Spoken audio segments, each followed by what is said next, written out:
Con una base di partenza di 10.300 euro, l'asta per acquistare la chiesetta della Beata Vergine delle Grazie della Rana di via Fratelli Bandiera a Marghera se l'è aggiudicata un cittadino privato al momento sconosciuto per 40.300 euro.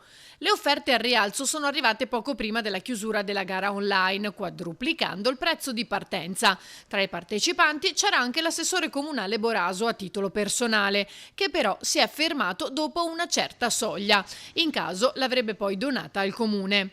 L'aggiudicazione però è ancora provvisoria perché se la soprintendenza ai beni architettonici deciderà di intervenire potrebbe scattare il diritto di prelazione per acquistare l'edificio del 1500 con annessa officina. Dopodiché il comune, che nei mesi scorsi ha lavorato cercando di evitare la procedura all'asta, sarebbe pronto a intervenire, naturalmente al prezzo finale di 40.300 euro, per farsi carico della spesa, oltre che del restauro della chiesetta.